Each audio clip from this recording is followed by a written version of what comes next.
Dear friends, I am back to you with my today's talk which is about limitless life. अगर मैं limitless life की बात करूँ तो वो कुछ इस तरह से है जैसे इलेक्ट्रिक वेव्स हमारे चारों तरफ एग्जिस्ट करती हैं और जैसे ही हम टीवी या एसी का बटन ऑन करते हैं, उसका स्विच ऑन करते हैं, ये इलेक्ट्रिक वेव्स वायर के थ्रू वहाँ पे ट्रैवल करती हैं और एनर्जी को एक्टिवेट करती हैं, जिससे कि हमारा TV and AC immediately function करने लगता है। हमारे अंदर भी एनर्जी का एक स्विच है जिसे अगर हम ऑन करते हैं and that switch is a switch off करेज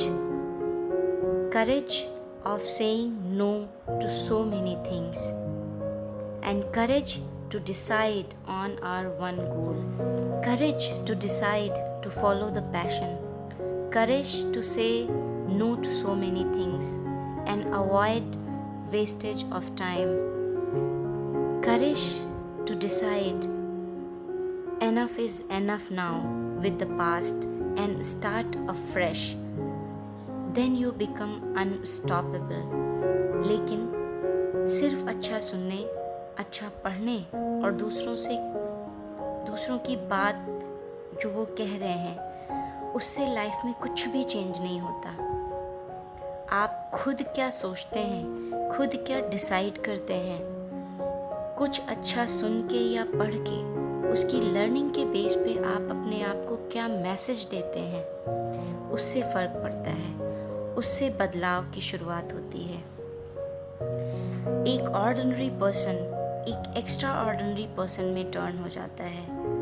हमारे सामने ऐसे बहुत सारे एग्जाम्पल हैं। एक फिशरमैन का बेटा एपीजे अब्दुल कलाम, एक गांव की लड़की सानिया मिर्ज़ा, जिन्होंने अपने आप को ऑर्डिनरी से एक्स्ट्रा ऑर्डिनरी में चेंज किया।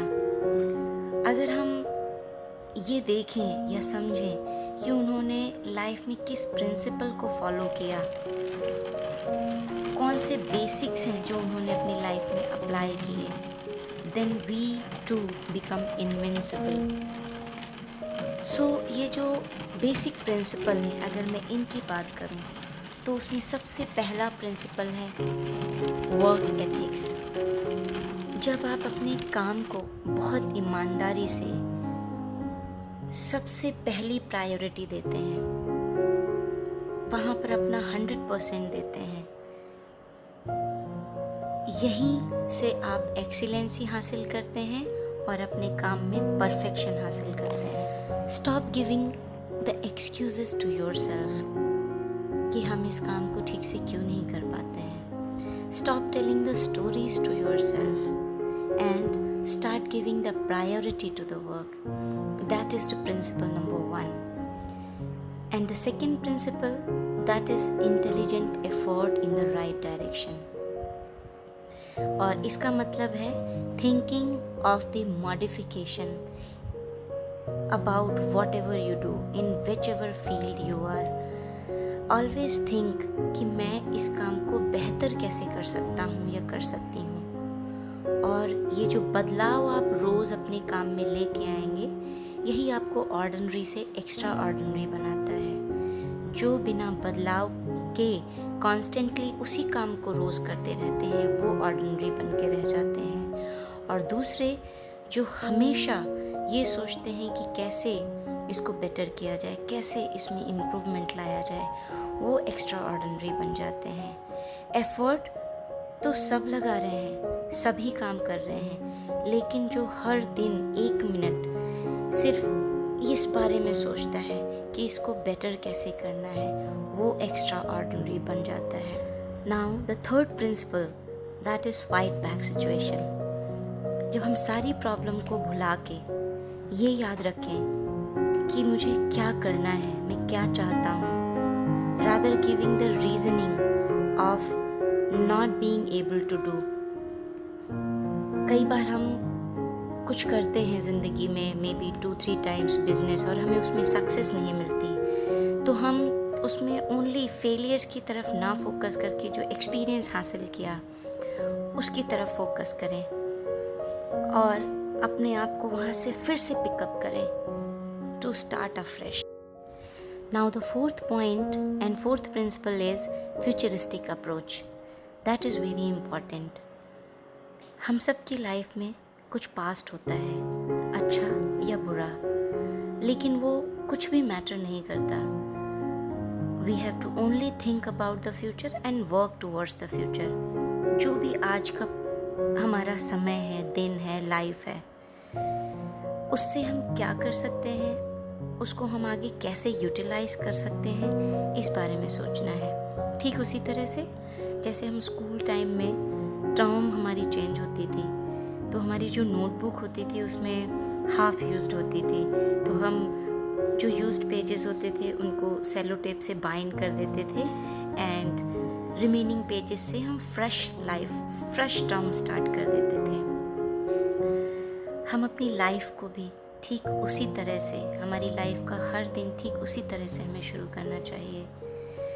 जो हमारे पास बचा हुआ समय है, हमारी लाइफ है, उससे हम क्या लाइफ में वैल्यू एडिशन कर सकते हैं, इस बारे में सोचना चाहिए. Now the fifth principle, that is converting thoughts into action. हम सब कुछ ना कुछ डेली पढ़ते हैं, सुनते हैं एंड सीखते भी हैं और डिसाइड भी करते हैं कि ये बहुत अच्छा था, ऐसा हम करेंगे, लेकिन एक्चुअल में हम उसको अप्लाई नहीं कर पाते, उसको फॉलो नहीं कर पाते. और उसकी वजह है content receptivity. Now content receptivity कम होने से हम एक्शन मोड में कभी आते ही नहीं हैं. अगर उसे बढ़ाना है तो उसके लिए हमें क्या करना होगा? इंट्रोस्पेक्ट, सेल्फ रियलाइजेशन जब हम करते हैं तो हम ग्रे एरियाज़ को आइडेंटिफाई कर पाते हैं, उन्हें वन बाय वन एलिमिनेट करते हैं. कुछ अपनी हैबिट जो बैड हैं, फेवर में नहीं हैं, उनसे अपने आप को फ्री करते हैं. यही सब वजह होती हैं जिससे कि हम लाइफ में सही चीज़ों को अप्लाई नहीं कर पाते या फॉलो नहीं कर पाते. और ये जो 5 प्रिंसिपल हैं, इनको अप्लाई करने के लिए हमारे एफ़र्ट्स लगते हैं, लेकिन वो एफ़र्ट्स जो हम आज लगाते हैं, एक समय ऐसा भी आता है कि हमारी लाइफ एफ़र्टलेस हो जाती है. हमारी ज़िंदगी में बहुत सारे काम एफ़र्टलेसली हो जाते हैं, लेकिन उसको करने के लिए आज हमें अपने एफ़र्ट लगाने होंगे. So what ever you decide today, that matters a lot. Whatever message you convey today to yourself, that creates your future. Let's share this wisdom with others, and if you like this video, please smash the like button. Thank you for watching this video. Bye bye. See you soon.